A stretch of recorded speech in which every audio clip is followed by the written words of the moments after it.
Welcome to today's vlog. It's still Ramadan right now. Last few days of Ramadan, so we're preparing for Raya. I'm heading to pick up beef rendang and lemang, which I've ordered from Nasi Bungkus London. I really hope you can hear me because the wind is pretty strong. It's spring. I am in an area of London that I'm not familiar with by any means, but for some reason I looked at the map once just now and thought I'll remember the way.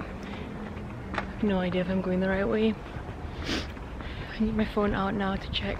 Anyways, the last few days of Ramadan, we don't know if Raya is going to be on Sunday or Monday yet for us because we started our puasa one day earlier than Malaysia. Oh my god, someone's pulling up next to me. I'm scared. We'll find out soon, I guess. Tonight or tomorrow night. Don't know. Just me and Haikal this year, but that's okay. We'll make the most of it as always. Oh my gosh, I am going the right way.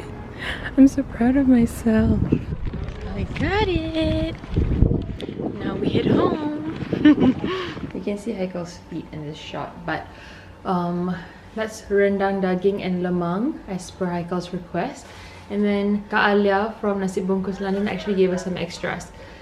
She gave us nasi impit and kuah kacang, which I'm so excited about because I really wanted nasi impit. I just didn't want to like add too much food because it's just two of us. I didn't want to have too much in the house. I got what I want in the end. I got kuah kacang and nasi impit, and also cookies, Raya cookies.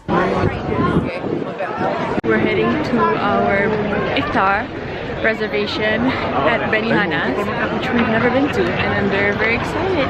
And I've been looking at the menu for like 3 days now. We're here.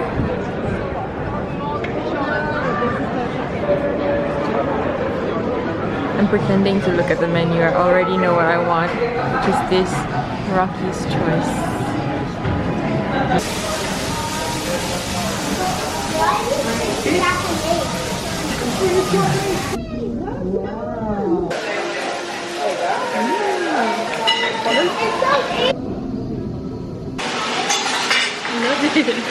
One more time.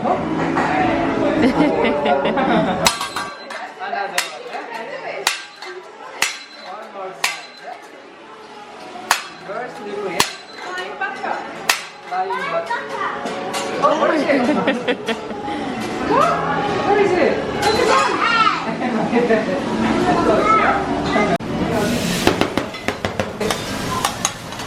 Rice cake.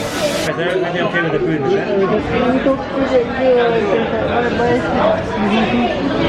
We got dinner and a show.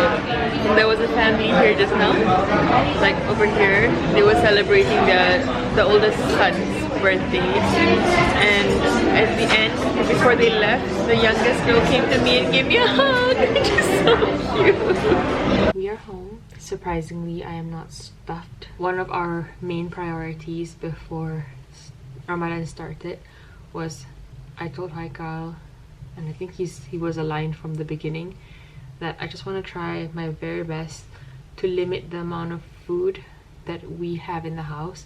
So as much as possible we'll have homemade, like home cooked food, but also obviously every now and then we'll have certain cravings, and for ease and convenience we'll want to order, or we might want to go out.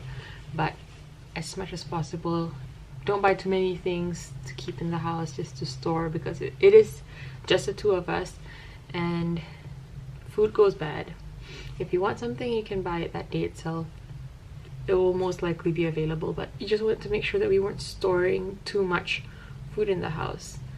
So our diet has kind of followed that, which is we eat what we have for iftar, and if we do want more, we get more after. Like, we don't prep with too much to begin with. But that's obviously much easier for us to do here because we're in a foreign country, we're not with family. I understand that it's different when you're with family. And that only makes sense because your mom's cooking, maybe your siblings are cooking, maybe you're cooking as well, and then there's so much going on, and then so many options, and then there's the bazaar, and then it's different. But I want to try and like kind of keep this, at least for myself. If Haikal wants to indulge like when we're back home and whatnot, by all means. But for me, I feel like that's something that has worked for me. I really want to try my best to not overindulge in Ramadan. That was the goal, and alhamdulillah, so far right now, that's kind of what we've stuck with. I don't really wake up to eat for sahur. I normally just try and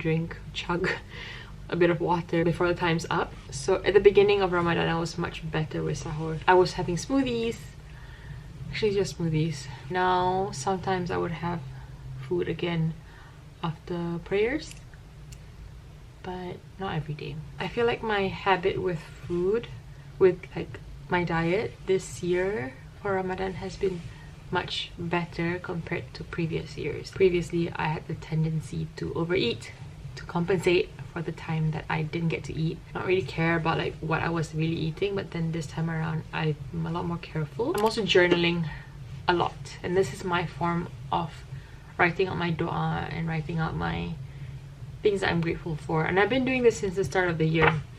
I kind of knew when I created this planner with Flip. I am much more reliant on my phone to schedule in things, my work or whatever appointments I might have or whatever like that, to be on my phone. I knew that the planner was more gonna be like a diary, like a personal thing. So I started in January, where I would write like my dua, basically extra bits, whatever I want to write. So this is like, what am I grateful for, 31st of January, and mine was being at the hospital for Mama's last checkup before she was admitted, and got to explain everything clearly to my siblings.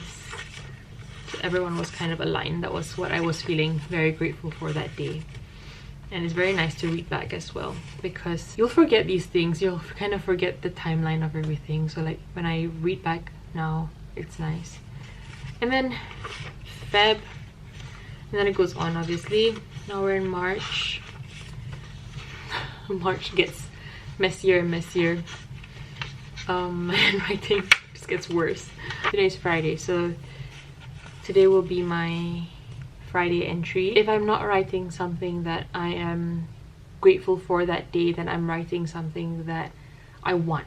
I literally write this as if I'm asking Allah for whatever it is I want. So it's like, Ya Allah, I really, what I want. Well, let me see something that is like something that I don't mind reading. Okay, this was last week. I woke up and cooked, stocked up the fridge with lots of dishes all ready to go, completed my prayers.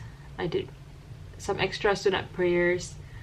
I had iftar out with some friends, and a nice wholesome day. I'm very lucky to be in London at this age, and at this stage of my life. On the way home, I got some groceries, including a pot of mint plant, which makes me very excited for my iftar hot drink. So that's another thing that I've been doing. I've been having my iftar with a hot drink, so it makes me not bloat for some reason. It's the little things that make me so happy today and lately. Thank you, Ya Allah. Alhamdulillah for everything. Kind of the gist of it. It's writing down the thoughts that I have immediately, kind of thing, and it has really helped. Even things like still figuring out baju raya, because Haikal wants to wear a full baju raya set and I don't have anything to match, so now I have to look for something to match his. And then there's another one. I'm grateful that oh, I love this. Oh, I love that. I wrote down like I've done 8 rakaat of tarawih on a different day. It's really nice for me, I feel, to have something like this, because it helps me slow down ish. I know that sounds so cheesy and so overdone. Everyone says that about journaling, but it's not so much. I mean, it is journaling, but also it's me writing out my dua. So in a month, like, I look back at certain dua that I've had. Even last week, there was something that I was asking for, and then this week I alhamdulillah got it. I know exactly when I asked for it and exactly when I got it, because I wrote it down. Whatever works for you. You can have it on your phone, you can, I don't know, some people might just prefer to just dua verbally, like normal, right? Which is fine, but I actually got this idea from my mom, because my mom has a dua journal and she writes down her dua, and I don't really read it unless she lets me, but I love what she writes. And a lot of the times when she is praying for something, she's like, oh look, like I was praying for this and actually Allah gave me even better than what I was asking for. And or look, I prayed for this and I got it. Look, I prayed for this ages ago and now I'm getting it today. Like, how amazing. Like, it's that. And I feel like having this sort of routine even outside of Ramadan I really enjoy it, and I really hope that I stick with this. I will treasure this book forever and ever because it has my deepest thoughts and feelings all written in it. What else? Because I got so many questions on Instagram about Ramadan routine. What's my Ramadan routine? I just try and do as many sunat prayers as I can, and then I'll try and baca Quran as much as I can. I try and do as much zikir as I can, but I don't really fix it. Like whatever I'm feeling that day, most of the time I like to look for things that are like menenangkan, so things that will make you feel at peace. And it's all on Spotify, it's all on YouTube. I just follow that. I don't do anything out of the norm. I'm enjoying it, and also I feel like I can carry it forward out of Ramadan as well, which is the bit that I love the most, because everything that I'm doing I feel like is very doable even outside of Ramadan, which I think is the point to me lah. That's what I feel like Ramadan, the point of Ramadan might be. Build new habits, build better habits, and carry that forward out of Ramadan as well. I need to figure out if Ramadan ends tomorrow or the day after, because we need to prep for Raya. Good morning! It's a new day. We're just walking around, killing a bit of time before buka puasa. Look at her. She's here for Raya.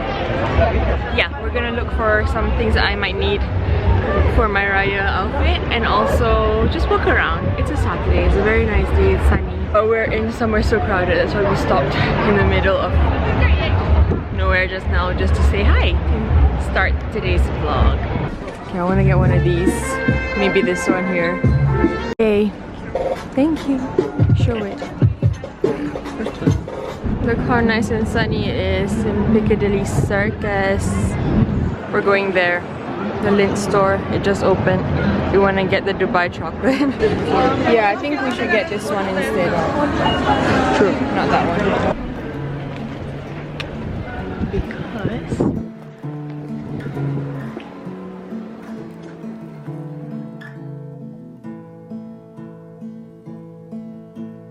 on my best behavior, I'm cool and unprofessional. At least that's how the story's told to me. Maybe you could stick around at least until the summertime. Promise we just got the update that Raya is tomorrow for us in London. So maybe we should go home and start prepping, because I haven't prepped anything yet.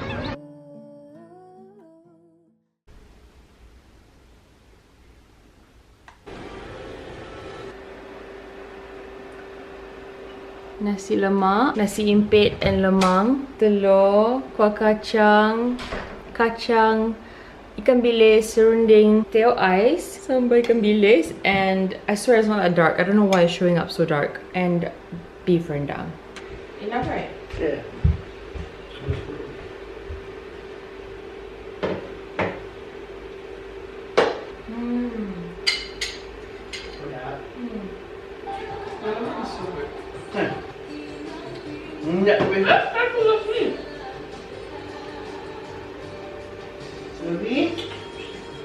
Forgot about her.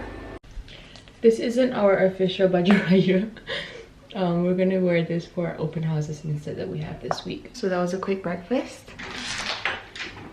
Then we head out. Right now we're actually a little bit late. Haikal said, what did you say? Tak pakai jacket ke? I forgot. It's 10 degrees. I thought it was gonna be fine. Oh my god, London is so nice at this time.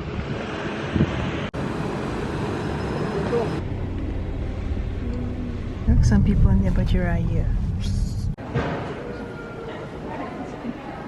لا إله إلا الله ولا نعبد إلا إياه مخلصين. I was the last person to get into the first session, and Haikal was in the second session, so I was waiting in the cold for a really long time for him, but he was waiting when it was my session anyway, so it doesn't matter.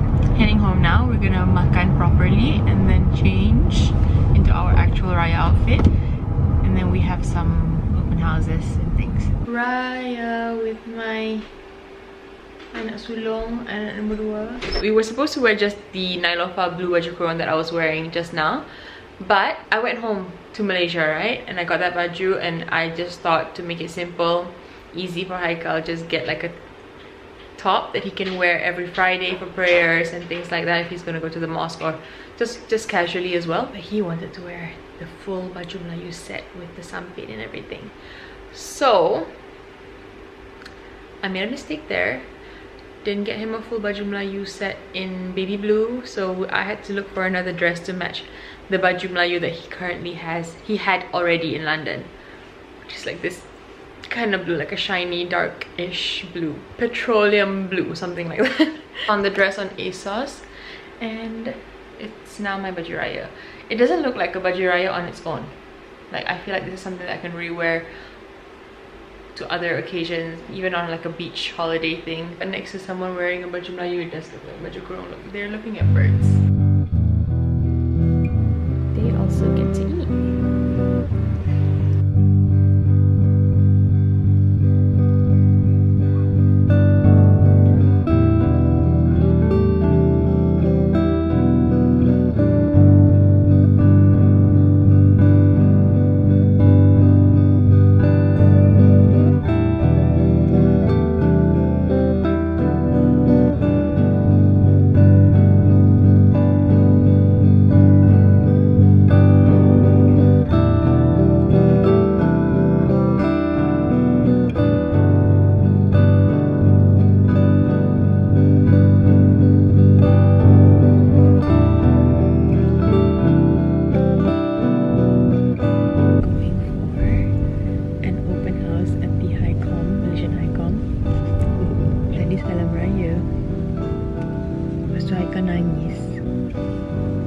Tak lah.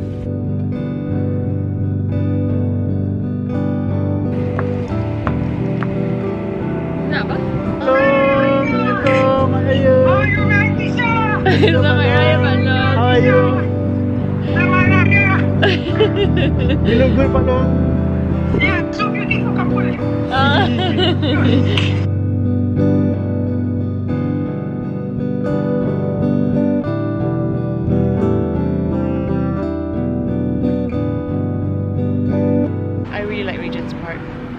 Also right by the mosque as well.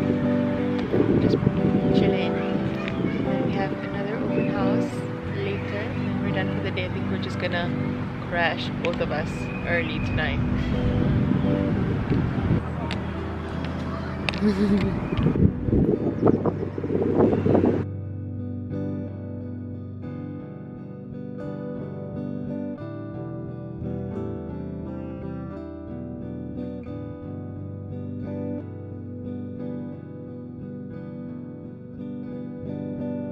Is my version of having my hair up and out of the way now that my hair is short.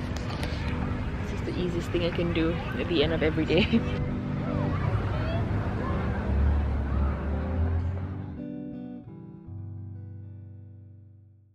That was last week, I think, and it was like a very sunny day. It's Raya day 2. We're having our coffee day.